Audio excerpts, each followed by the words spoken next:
What's up, guys? If you're not subscribed, please subscribe. Also, please smash that like button on the video and enjoy the show. But he just seemed like he had gone fucking... He was saying I was going mad there. Because he's someone who's just a super ADHD guy. Getting to know him, you'll see he's always doing like fucking 8 things at the same time. He's having a conversation with me while also playing League of Legends. He's also... Oh, no, he was playing League of Legends. Sometimes I was like...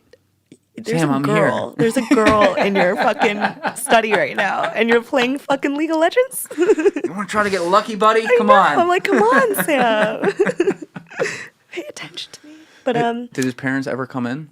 so his parents would. I think it only happened maybe 3 or 4 times that his parents, like one of them would pop their head into the room and try to say something to Sam, and then they'd see that I was in there and then just immediately shut the door. And like I think once or twice I tried being like, "Hi, I'm Tiffany, nice to meet you," and they were just shut the door in my face. And I wasn't ultra offended by that because I was like, okay, sure, they're lawyers. I'm sure they don't want Sam talking to anybody. But like later I found out that his parents were like happy to include Michael Lewis in their family dinners. And they were happy to have like a couple of other journalists come by and would sign on to like Sam being interviewed by specific people. They would sort of give their thumbs up. But Very, they never... very choreographed in a way, no? Totally. I think the mom was very involved in Sam's sort of PR strategy on house arrest. What's her background again? She was a law she was a law professor at Stanford. She also wrote quite a bit about ethics, but she wasn't an ethics professor. She wrote a couple of well-known essays, Beyond Blame and The Limits of Personal Responsibility. Yeah. Well titled. I know. Very and now they're interesting. obviously coming up a lot. Yeah, that's tough. Yeah. And the dad's, is he a civil or a criminal guy? They were both doing tax law, I believe, at Okay. Stanford. So he was also a tax law professor at Stanford and also a clinical psychologist. So Interesting backgrounds, for sure. Interesting. So you're in there, you don't really like meet them. It's not like you're talking with them or anything. Yeah. But they obviously know you're there. They may not have liked it, but they didn't stop it from happening, which they kind of could. I mean, at that point he's like their kid again. There's cops around the whole property. They can be like, "Fuck that. No one's coming in my house." So they didn't stop it. Yeah, that's true. Yeah, he said that they kind of try to stay out of his business, so they didn't stop it. Might have been nice if they stayed in a little more, but okay. So you're talking with him. He's playing League of Legends sometimes. You're there for a few hours. Yeah. How much of it was unrecorded? I feel like it varied depending on like what the conversation was about or whatever, but I have like quite a few recordings. Okay. Yeah. I'm also like it because you were a citizen journalist and just getting into this and stuff. You seem to have had a very good feel for journalistic integrity in doing this because you did do things off the record. You were ready, even when you were drunk on a date in Brooklyn. You were ready to go home, be prepared to record, let them know you're recording. None of it ever came up as like a problem. Like that's impressive. You're doing this all yourself, and you're in the middle of this like cyclone story that you're actually breaking news on, and you played up to the level that all the other people that would be doing that did. I'm trying. I do feel like bad at sometimes I'm just like I felt bad, like I said about that one where Sam I'm like if I got you more prison time I'd feel kind of bad about it.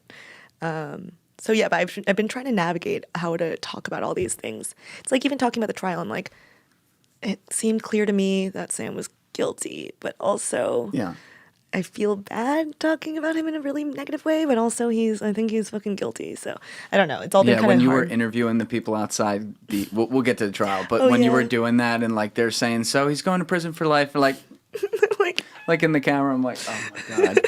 It's funny, but I appreciate that you feel bad, but you know, the guy is the head of a very big fraud here. Showing any sort of empathy or sympathy does not go over well publicly. It's just like I spent a lot of time talking to Sam. And he's a human. Like I do see him as a human. I don't see him as like a 2-dimensional like evil supervillain. And it is like a sad thought to know that someone that you like got to know pretty well might never leave prison. It almost feels like having a friend die. Like I've actually had a couple of people close to me die, and it sort of feels like that sort of loss of like, I guess, I don't know, I might not ever speak to you again.